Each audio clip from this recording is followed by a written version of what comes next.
Okay. Now single acting. So how does it work? If you can remember, if you have studied sucker rod pump, it will have one valve. I am going through the sucker rod pump because you may have studied already the sucker rod pumping system. Okay. So if we, this is piston rod or sucker rod, piston rod or sucker rod,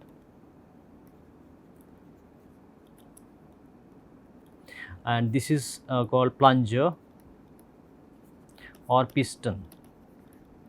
In mechanical engineering they will be saying piston, but normally oil industry they use the term specifically plunger. Instead of piston they are using piston, and there will be one valve here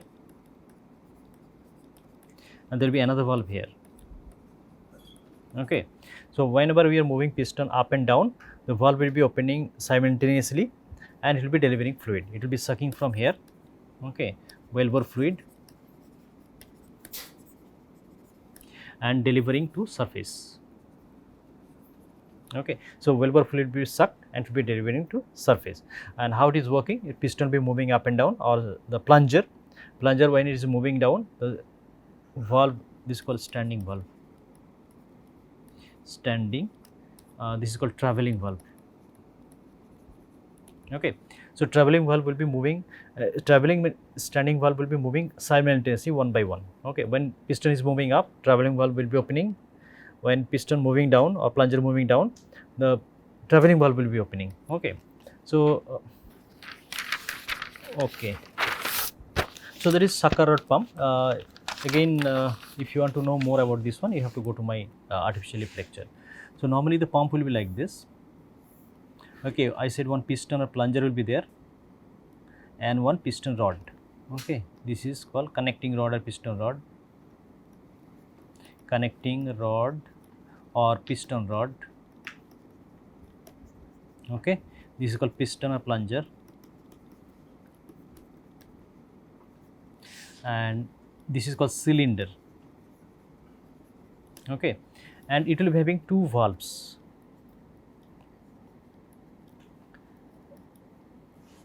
Okay, and piston will be moving from top dead center TDC to BDC. This is called top dead center. Top dead, bottom dead center.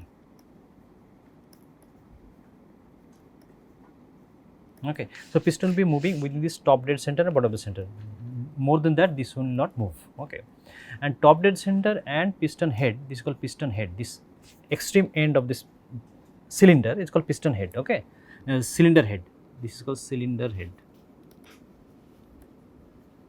and this face is called piston head. Piston head. Okay, so piston head and cylinder head will not touch. There will be certain small amount of gap for mechanical reason.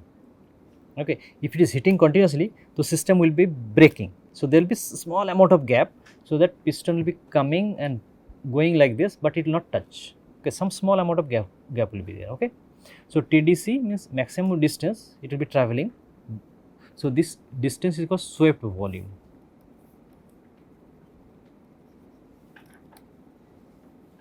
Okay, BDC to TDC, the distance is called swept volume, and it will not cross this TDC mark. Okay, there will be small amount of gap, so that will for mechanical reason. Otherwise it will be hitting continuously, it will fail.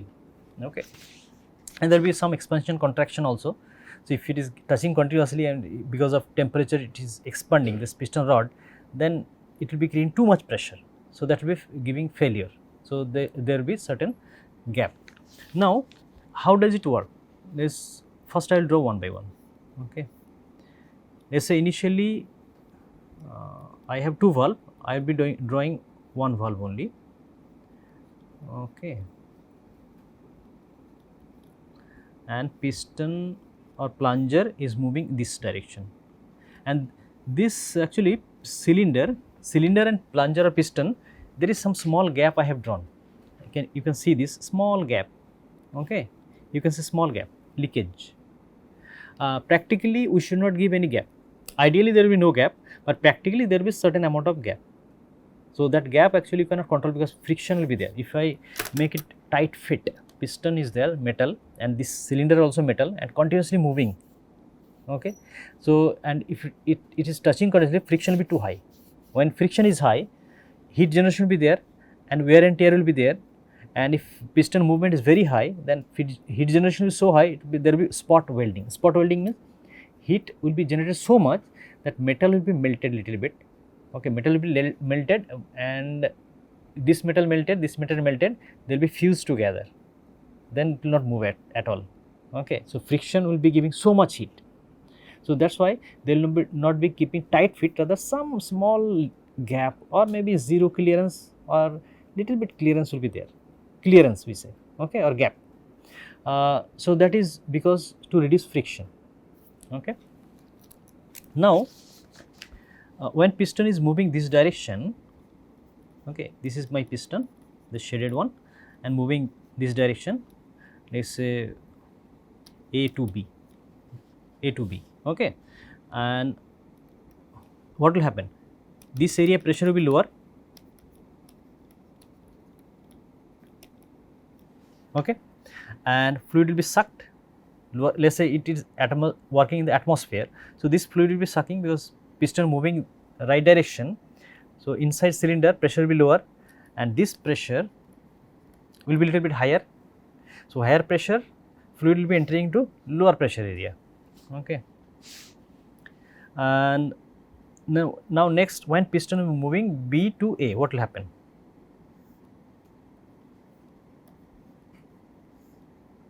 Piston is moving B to A, again I am drawing same piston and now opposite A, B.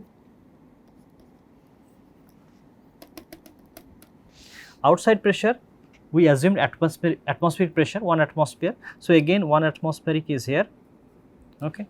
Inside piston is trying to move pressurize. So, cylinder pressure P increased. Okay. Inside cylinder pressure increase. So, the high pressure fluid will go to low pressure area. Okay. So, continuously if you are moving right direction, it will be sucking fluid from one valve. When it is moving another direction, it will be delivering. So, valve will be designed such a way that it will be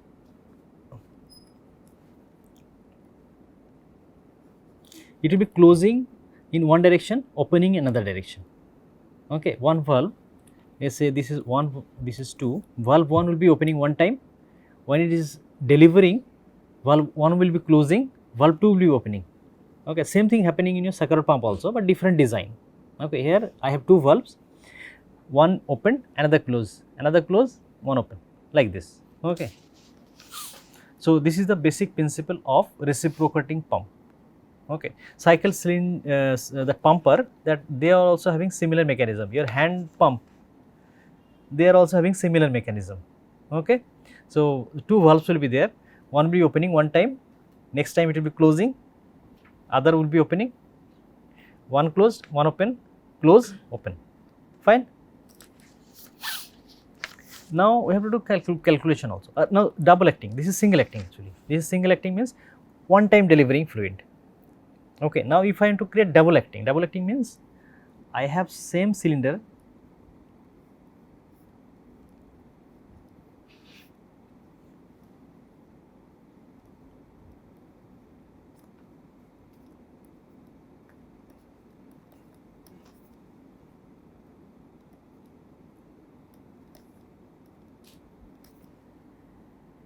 okay.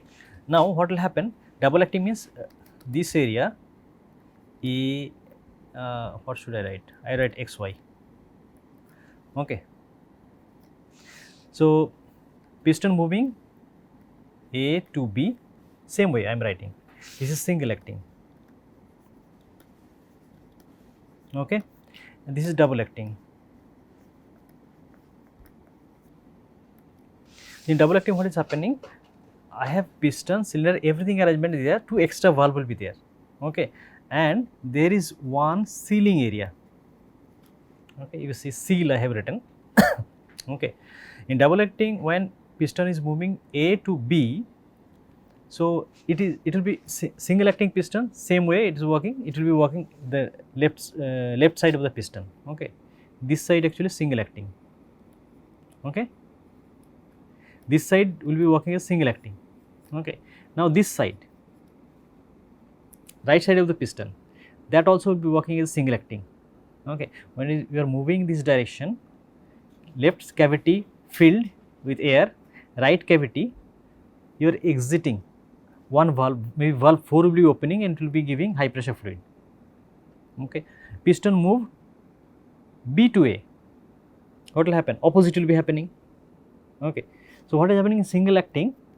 You are delivering one time, but double acting, when your piston moving this time delivering, this time other cylinder delivering. Okay. A to B, one cylinder delivering, B to A, other cylinder delivering. So, two cylinders is created here, you can see. Okay. Left side and right side, two cylinders created, but here one sealing section will be required. Okay. The rod, piston rod is passing through certain cavity, so some properly it must be sealed, other air will be leaked through that one. I do not want air leaking there, rather air should be passing through the valve. Okay. So, leaking will not be allowed. Fine. Okay. Now, we will try to solve some problem using this, very simple problem. You see this?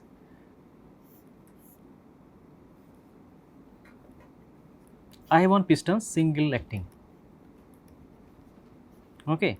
Let's say valve I am not drawing, okay, for simplicity purpose. So, what is the area of this one? Let us say we assume A and piston BDC to LDC, TDC to BDC L. So, how much volume it will be delivering when it is moving this direction? A into L, volume, area into length, that is volume, right? So, volume delivered, so A into L, but per minute one time it is giving power. So, it is AL volume, and per minute how many? So, number of strokes I have to know per minute. If I know the N, number of strokes N, the total volume will be ALN, simple. So, ALN, number of strokes, N is written there, not written, number of strokes per minute. Okay. So, simple, ALN. Now, if I have two stroke or double stroke,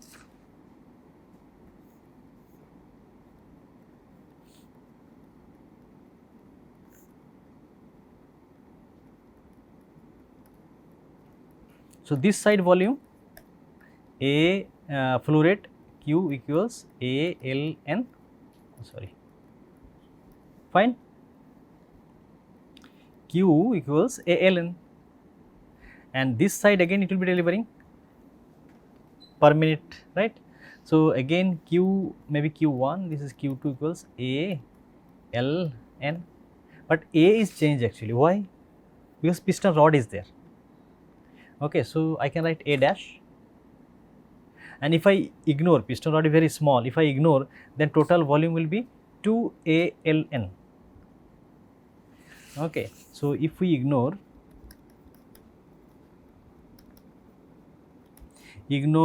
piston area, rod area, so Q will be 2 ALN, simple, right. Now, here I did not consider leakage. Let us say, because I say like piston and cylinder, there will be some small gap actually. So, small gap when you are pushing at very high speed, so some will be leaking back. So, that means whatever ALN you are trying to deliver, actually you will be delivering little bit lower you are delivering. So, let us say actual delivery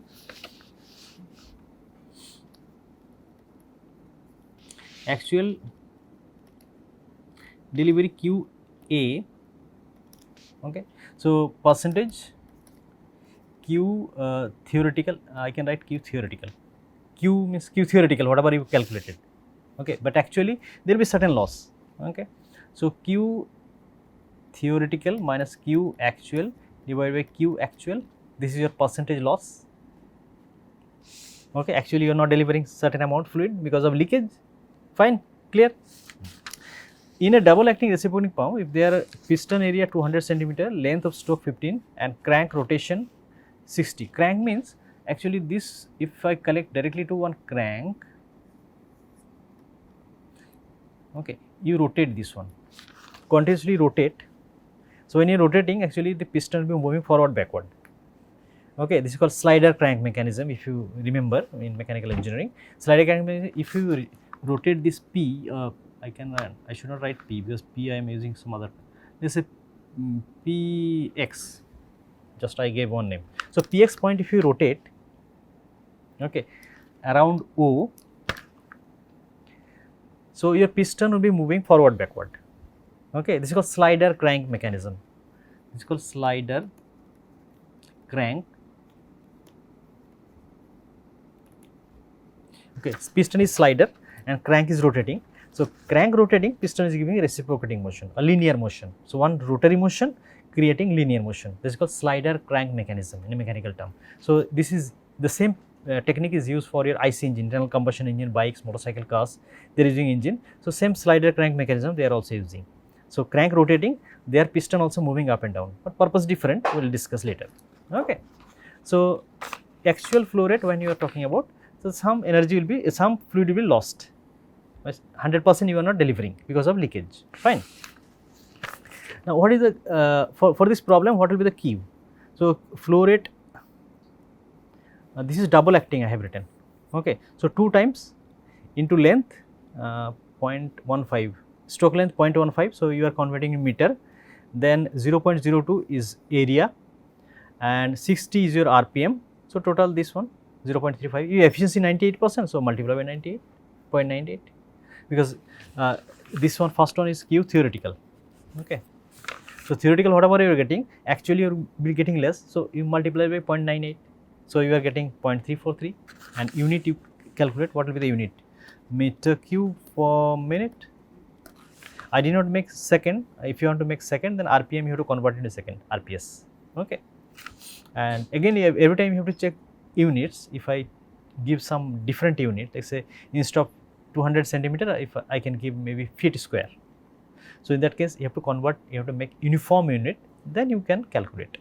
Okay. Now another problem you see, a single acting, this is single acting. Previously I solved for double acting. This is single acting, reciprocating pump delivering water 0.01 meter cube. So Q actual is given 0.018. Okay. And runs at 60 RPM. So N 60. So here you see reciprocating pump speed is very low, 60 RPM, like very low speed pump. Okay, but centrifugal pump speed will be like 1400, 3000, 3600, that range. The stroke length 500 millimeter. Stroke length L is given 0.5 meter. And piston diameter also given, D piston 220 millimeter, so 0.220 meter. Okay. Total lift is also given, how much fluid is delivering, 15 meter height. Okay. So you have to calculate theoretical discharge, actual is given actually. So theoretical, how much you are getting.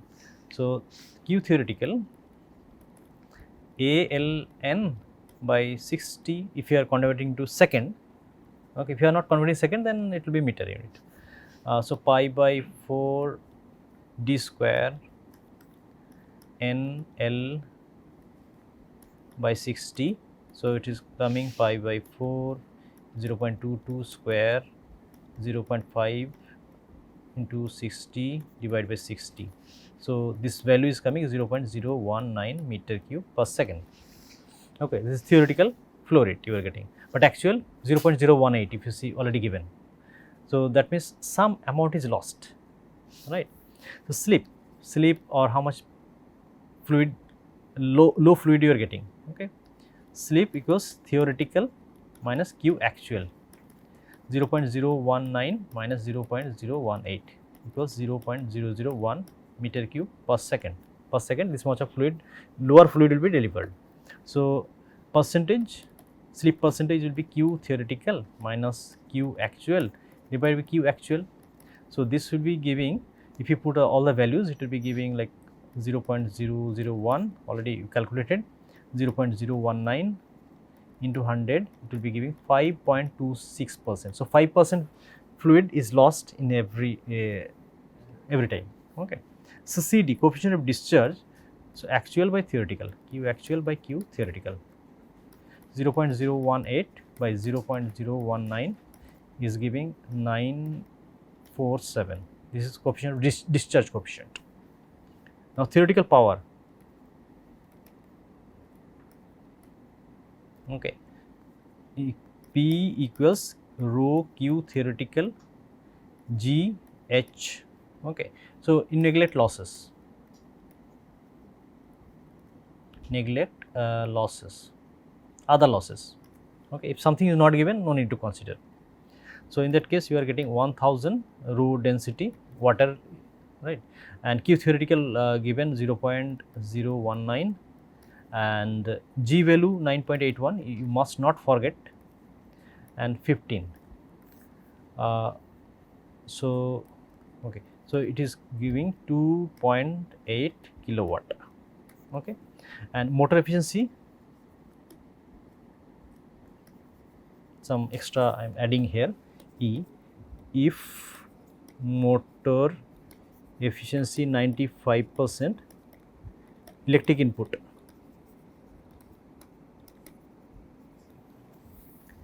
So motor, so electric input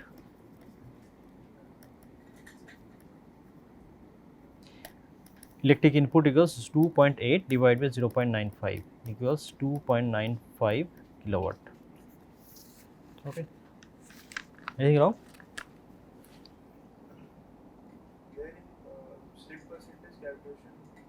Something wrong? Q theoretical minus Q actual by Q actual. Okay, right. Q theoretical minus Q actual by Q actual. Okay, 0. This one. Okay, pump series in parallel. In series, ESP I have shown you, like 1 stage, 2 stage, 3 stage. These are in series. Okay, normally pumps will be connected in series, so that total head will be added. Okay, but if you are saying parallel, like one pump is here, one pump is here, that is also possible, but normally it will be connected in series. Okay. So because when it is parallel, there will be issues like one pump is working, one pump is not working, then how to control the valve, there will be difficulties. So normally they will be connected in a series like ESP. Normally surface application 3-4 stages may be common, but ESP application maybe 100 to 100 stages will be common. Okay, multiple cylinders. When you are talking about reciprocating pump, single stroke and double stroke, whatever pump you design, let's say single stroke will be giving pulse like this. Okay, so one stroke is giving pulse. Again, when piston is moving down, there is no pulse. Like our heart is beating, pulse, no pulse, pulse, no pulse, right? So if you need continuous flow, let's say gas lift application you are applying for, or say jet pump application, it is pump, liquid flow pump. So jet pump application you need continuous flow. Continuous flow, if you are giving velocity like this or pressure like this, jet pump may not work or its performance will be low. So actually you have to give pressure like this, constant. Okay, constant pressure you have to give. Then people thought, let's make it double acting. So when piston moving up, it is delivering, when going down, delivering. So again I got pulse like this. So it become more smooth.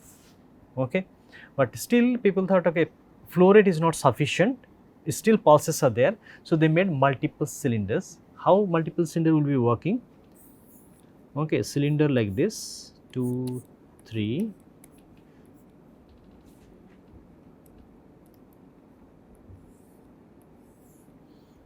Okay, piston,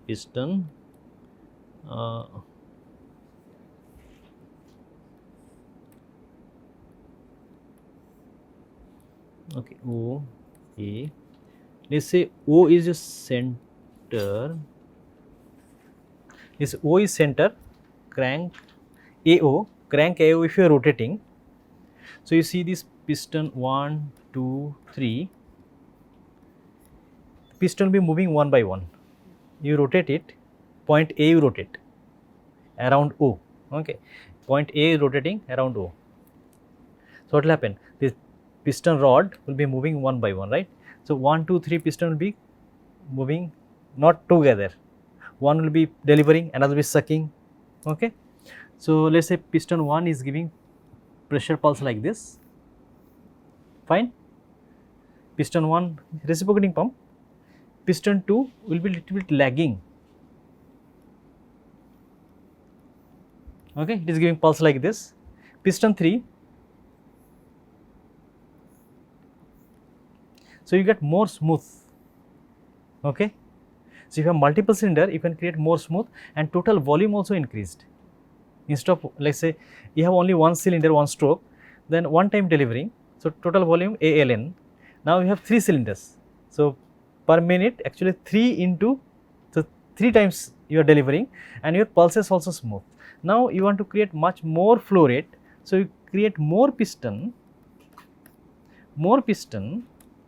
maybe 20, 30, 40 pistons, and you get more flow rate and pulse will be almost 0, because you will have pulses like this. So average is here, and why I am saying this pulses will be 0, this will be connected to one single pipe actually. All these cylinders will be connected to single pipe. So that pipe will have smooth, almost smooth pressure, okay. It's not like this our pulses, okay. It is having, we have only one heart, that's why, okay. So your application sucker rod pump, you are using only one stroke, this is okay, very low flow rate, 5 barrel or 2 barrels per day is okay, but you have higher flow rate requirement. So instead of centrifugal pump, you can use this one also, this will give higher pressure plus higher flow rate. So you can create multiple cylinder, okay. And if you are using, if you have restriction to use multiple cylinders, then in that case you can use pulsation dampener. Pulsation dampener, what is this?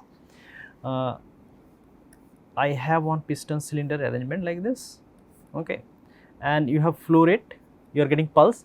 So this will be going to one pulsation dampener,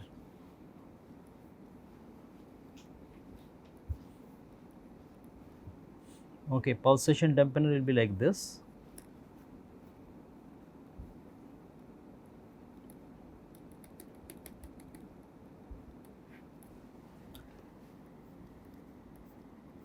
So here you are getting pulse like this, left side, but after pulsation dampener, pressure will be like this. Why? Pulsation dampener, inside there will be one balloon of nitrogen filled. When pulses are going, the nitrogen balloon will be compressed, so it will be absorbing all the shocks. And when let's say A, B, when fluid is moving from A to B, all the pulses will be absorbed by the nitrogen dome, okay, and fluid will be exiting smooth pressure, okay. If you have very high, very large size pulsation dampener, there will be no pressure pulsation, okay, after dampener. But if you have smaller, maybe there will be some pulses. You can check your allowable pressure pulse, okay. This is called pulsation dampener. They say some other names are there, okay. Pulsation dampener, pressure accumulator or hydraulic accumulator they say. So it will be accumulating little bit fluid and there is already nitrogen dome will be compressing and it will be absorbing the shocks or vibrations, okay. Then it will give smooth pressure, okay. It will not change flow rate, but it will have 2 valves, inlet and outlet valve. So inlet valve will be operating when certain pressure will be there and there will be no backflow, and outlet valve will be operating when pressure reaches certain pressure. Let's say I need outlet 60 bar pressure and inlet I have 100 bar to 20 bar pressure fluctuations.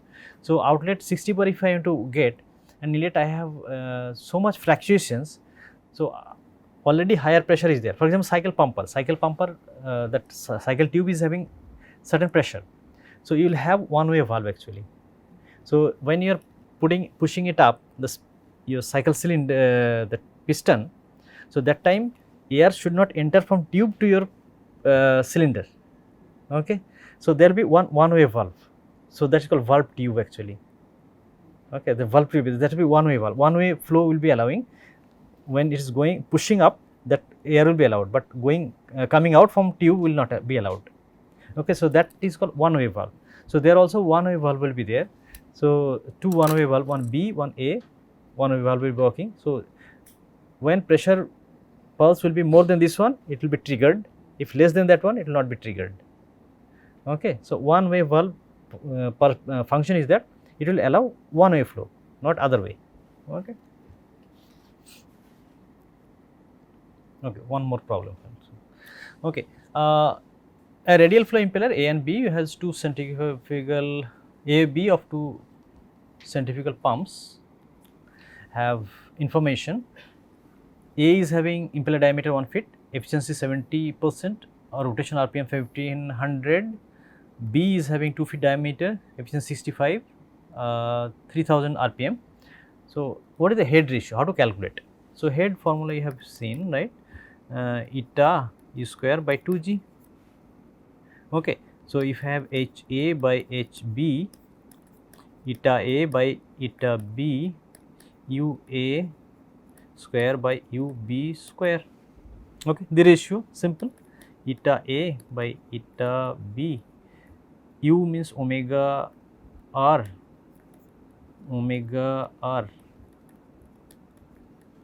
okay. So eta A by eta B, omega means 2n pi by 60, 2n pi by 60 into R square, N A I can say R A, 2n A pi by 60 into R B square. Okay, omega equals 2n pi by 60 I am writing. Okay, now if you remove this 2 and pi, all these constant terms, then it will be coming like this, eta A by eta B. So N A R A N B R B square. Now put the values directly.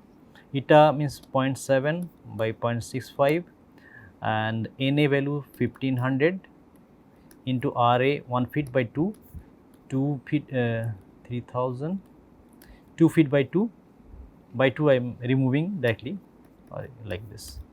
Okay, so this value will be coming 0.067. Okay, this is the ratio. So simple formula direct actually. Okay, thank you very much for this today lecture. Tomorrow or next day we will start a new topic. Thank you.